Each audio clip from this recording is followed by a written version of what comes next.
আসসালামু আলাইকুম এভরিওয়ান। তো আমরা এখন ফ্যারাডের তড়িৎ বিশ্লেষণের প্রথম সূত্র নিয়ে আলোচনা করব।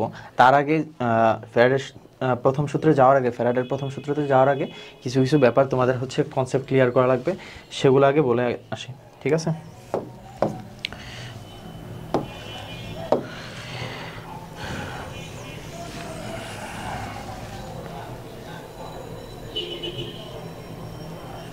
আচ্ছা, আমাদের তড়িৎদ্বার তড়িৎদ্বার কয় প্রকার ভাইয়া? তড়িৎদ্বার হচ্ছে দুই প্রকার। তড়িৎদ্বার কয় প্রকার? দুই প্রকার। একটা হচ্ছে তড়িৎদ্বার বা ইলেকট্রোড বলি আমরা, ইংলিশে কি বলি? ইলেকট্রোড। তড়িৎদ্বার বা ইলেকট্রোড হচ্ছে দুই প্রকার, একটা হচ্ছে অ্যানোড, আরেকটা হচ্ছে ক্যাথোড।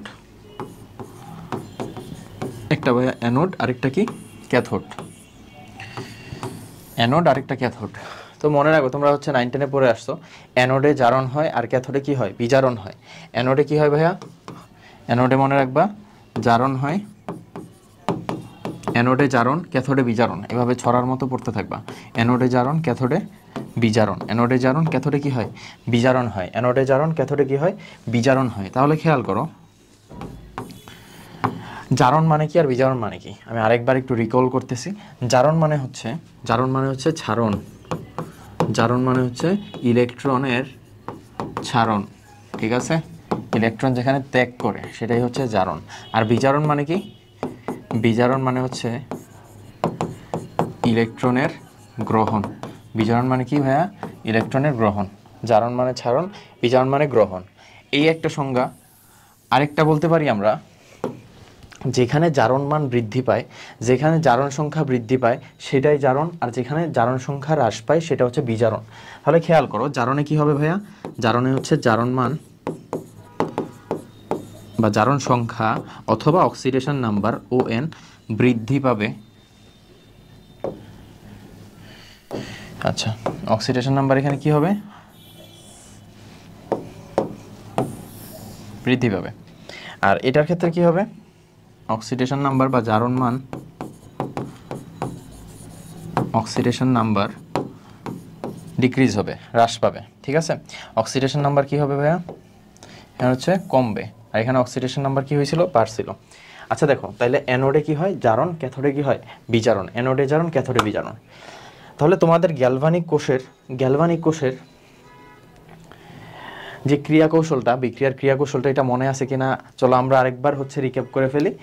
যেহেতু আমরা এটা 9 10-এ পড়ছিলাম, আরেকবার মনে করি গ্যালভানিক কোষের ক্রিয়াকৌশলটা। আমাদের টপিক ছিল আজকে ফ্যারাডের প্রথম সূত্র। তার আগে গ্যালভানিক কোষের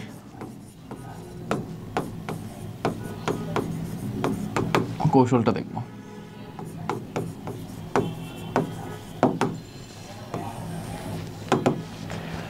তো আমাদের এই পাশে একটা দ্রবণ আছে, তড়িৎদ্বার দ্রবণ, আর এই পাশে আরেকটা আছে। তো খেয়াল করো, এটার মধ্যে যেটা আছে, এর মধ্যে আছে অ্যানোড তড়িৎদ্বার, আর এটাতে আছে ক্যাথোড তড়িৎদ্বার। কে আছে এখানে ভাইয়া? এখানে আছে অ্যানোড। আমরা ধরে নিলাম এই অ্যানোড দণ্ডটা হচ্ছে জিঙ্কের, আর এটা হচ্ছে ক্যাথোড কপারের, ঠিক আছে? তো তুমি হচ্ছে একটা তার দিয়ে মাঝখানে কানেক্ট করলা এবং মাঝখানে একটা ভালভ দিয়ে দিলা।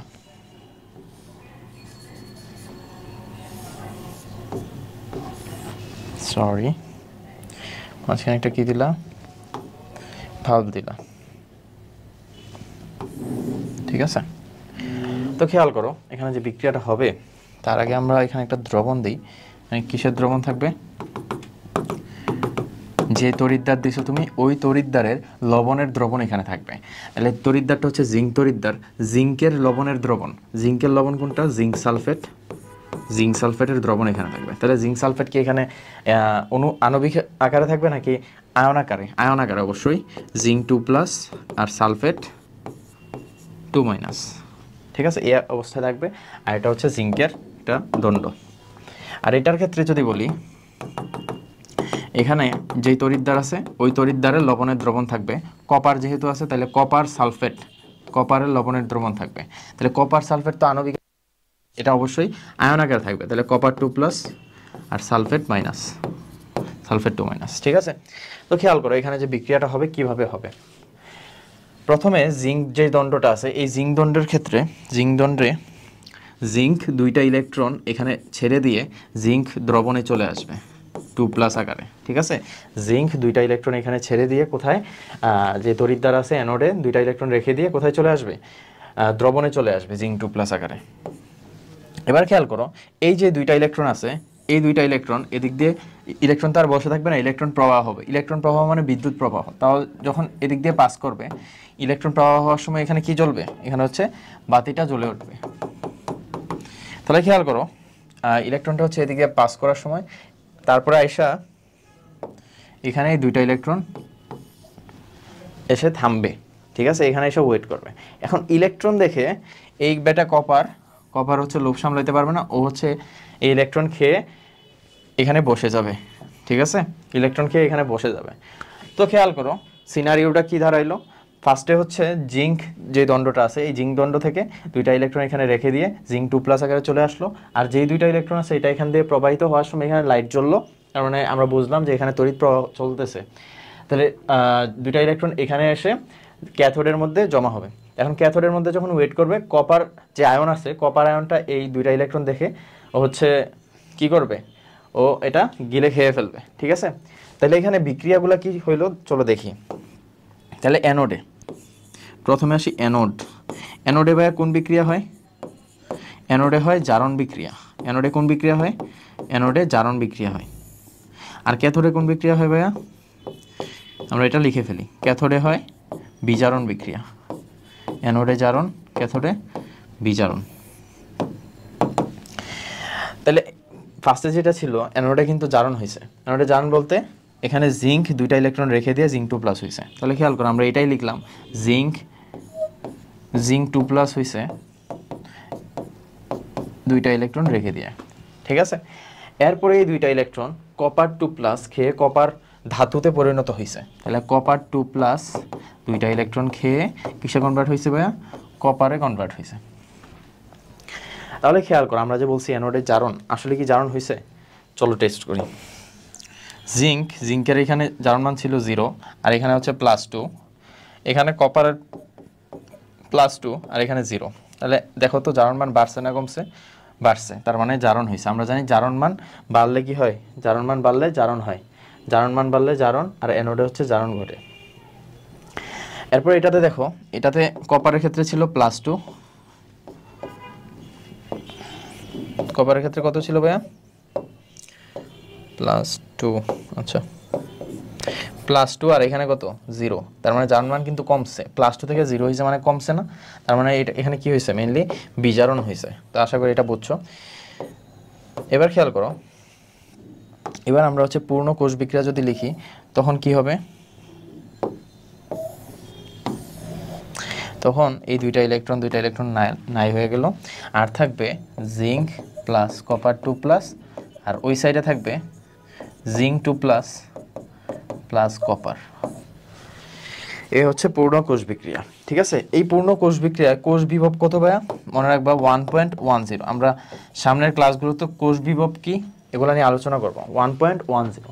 ঠিক আছে, তো এখানে এই বিক্রিয়াটা আসলে হবে। তাহলে তুমি একটা জিনিস চিন্তা করো, এখানে যতই হচ্ছে জিঙ্ক 2+ দ্রবণে চলে যাবে 2টা ইলেকট্রন রেখে রেখে, ততই হচ্ছে দেখা যাবে জিঙ্কের এখানে ক্ষয় হইতেছে।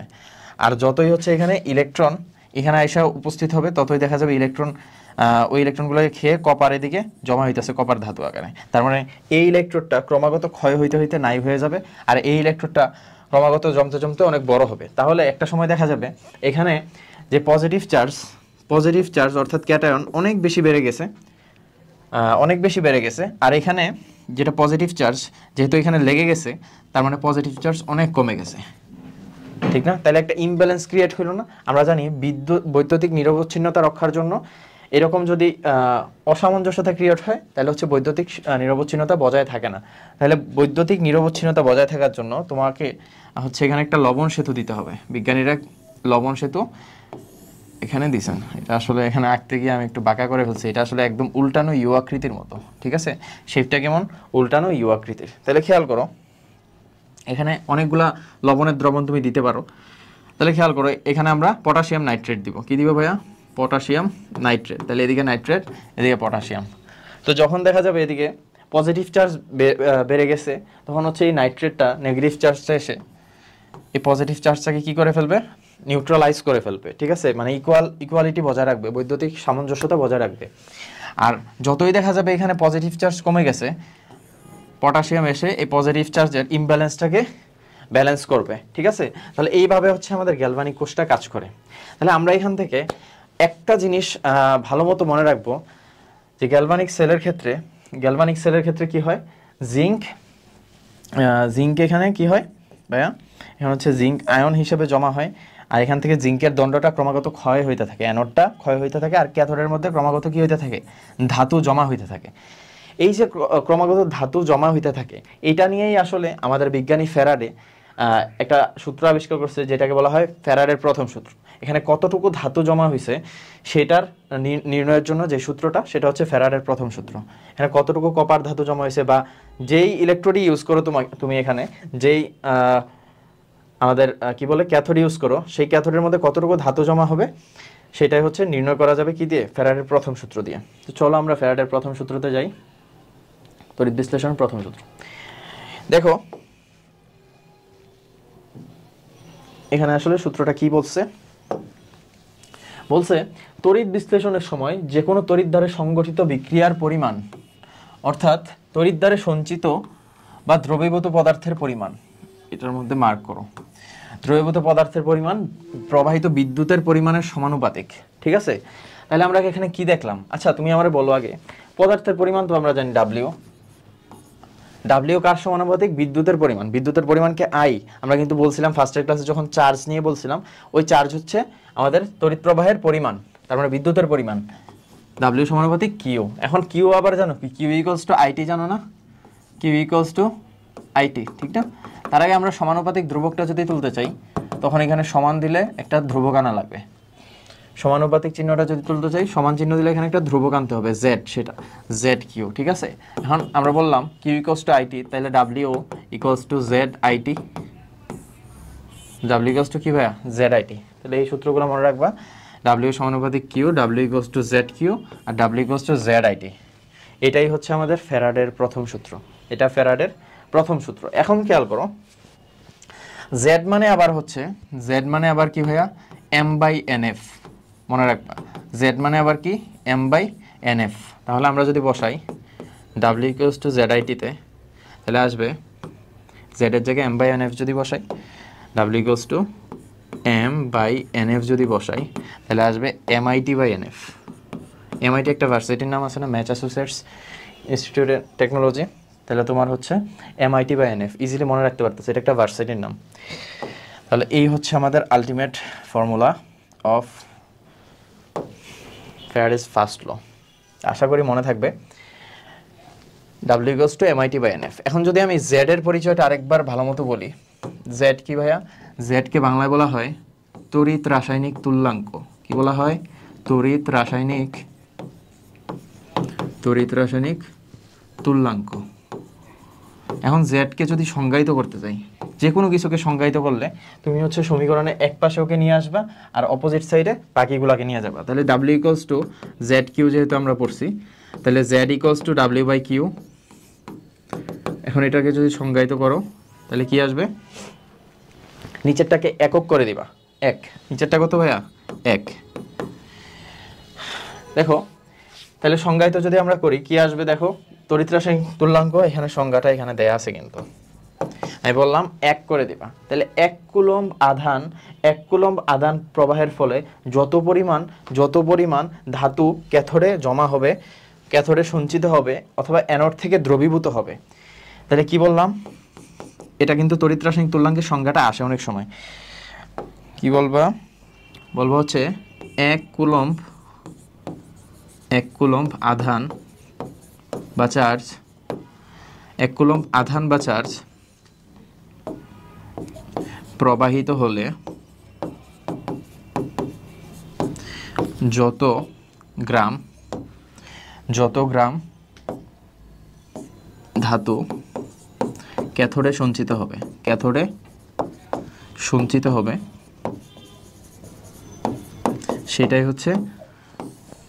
কি ভাইয়া তড়িৎ রাসায়নিক তুল্যাঙ্ক। সেটাই কি তড়িৎ রাসায়নিক তুল্যাঙ্ক বা জেড। এখন আমি যদি বলি জেড এর ইউনিট কি, জেড এর একক কি, তাহলে তুমি এখান থেকে বলতে পারতেছো এখানে আমাদের যেই ডাব্লিউ আছে, ডাব্লিউর একক হচ্ছে গ্রাম, আর যেটা হচ্ছে কিউর একক হচ্ছে কুলম্ব। তাহলে আসে গ্রাম পার কুলম্ব। ঠিক আছে, তাহলে মনে রাখবা একদম ক্রিস্টাল ক্লিয়ার। ফার্স্টে হচ্ছে মনে রাখবা জেড মানে W equals to Z Q, Z equals to W by Q. তার মানে এখান থেকে আমরা হচ্ছে জেড এর এককটা লিখতে পারি গ্রাম পার কুলম্ব। পরীক্ষা আসে এগুলো। তাহলে 1 কুলম্ব আধান প্রবাহিত হইলে যত গ্রাম ক্যাথোডে দ্রবীভূত হবে, যত গ্রাম ক্যাথোডে সঞ্চিত হবে অথবা অ্যানোডে দ্রবীভূত হবে, তাকে বলবা কি তড়িৎ রাসায়নিক তুল্যাঙ্ক। এবার হচ্ছে দুইটা তড়িৎ রাসায়নিক তুল্যাঙ্ক ইম্পর্টেন্ট, একটা হচ্ছে সিলভার আর একটা হাইড্রোজেন, আসলেও আসতে পারে। এবার মনে রাখবা 0.00118 গ্রাম পার কুলম্ব, আর এখানে হচ্ছে 0.4010447। এভাবে হচ্ছে নাম্বারের মতো মুখস্থ করবা। তো যাই হোক, আমরা হচ্ছে তড়িৎ রাসায়নিক তুল্যাঙ্কটা দেখলাম, তারপর হচ্ছে ফ্যারাডের প্রথম সূত্র দেখলাম। হ্যাঁ, এটা কিন্তু আমরা বলে ফেলছি, দেখো Z ইকুয়ালস টু M/NF বলছি, কিন্তু উপরে হচ্ছে গ্রাম পারমাণবিক ভর, নিচে যোজনী, তার মানে M/NF। আচ্ছা, তাহলে আমাদের ফ্যারাডের প্রথম সূত্রটা কি পাইলাম ভাইয়া? ফ্যারাডের প্রথম সূত্র ফার্স্ট লুপ থেকে পাইলাম W ইকুয়ালস টু ZIT। ঠিক আছে, এটা একটা W ইকুয়ালস টু ZQ, আরেকটা পাইলাম W ইকুয়ালস টু Z এর ভ্যালু যখন M/NF বসাবো কি পাবো? MIT/NF। এবার পরিচয়গুলো বলি, কোনটার পরিচয় কি খেয়াল করো। M হচ্ছে কি পারমাণবিক ভর,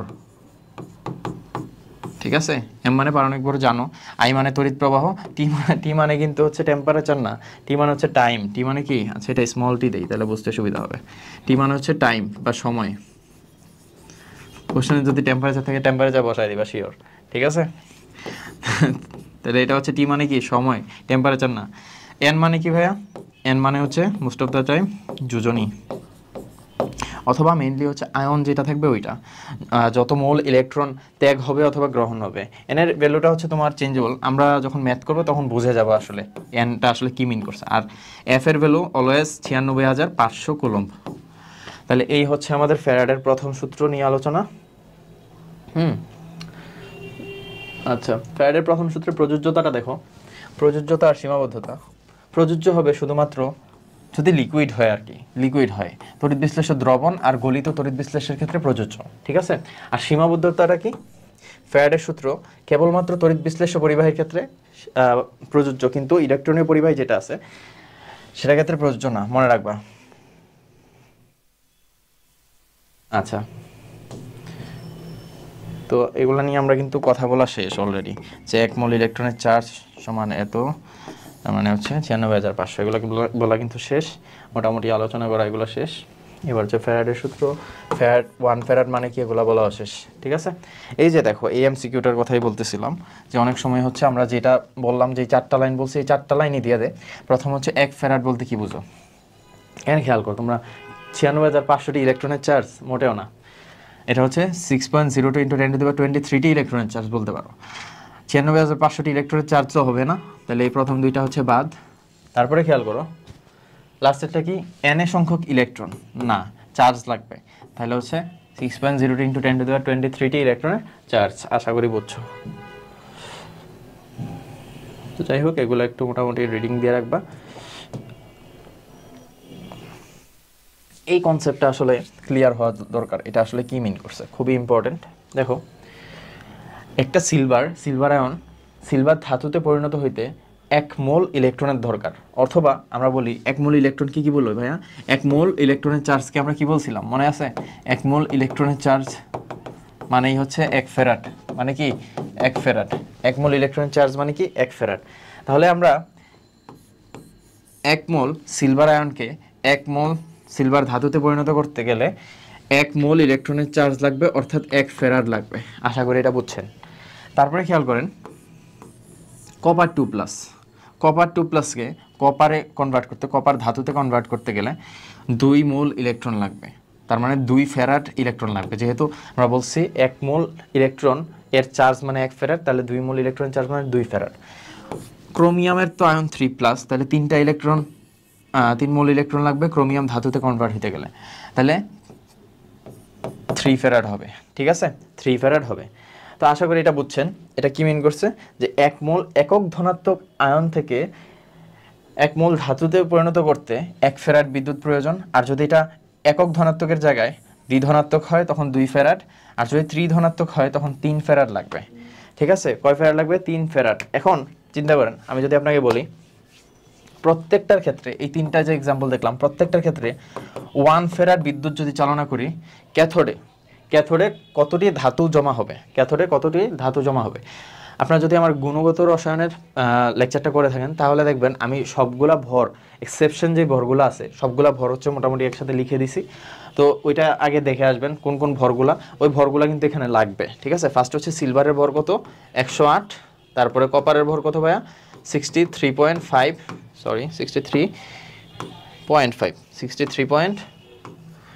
দেন হচ্ছে ক্রোমিয়ামের ভর কত? 52।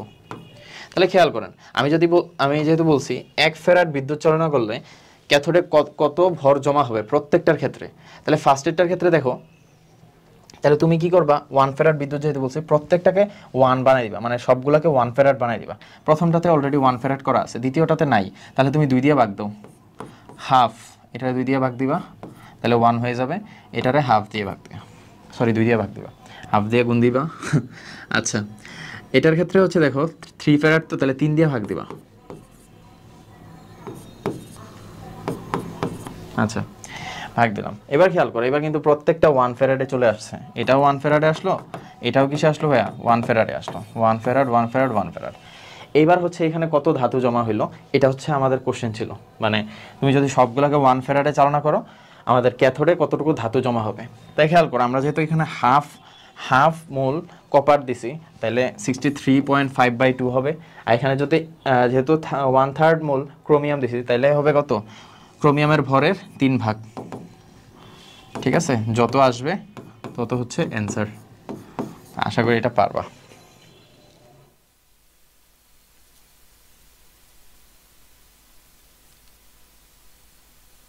আচ্ছা, তো এই ছিল আমাদের ফ্যারাডের প্রথম সূত্রটা নিয়ে আলোচনা। প্রথম সূত্রে হচ্ছে প্রথম পর্ব ধরা যায়।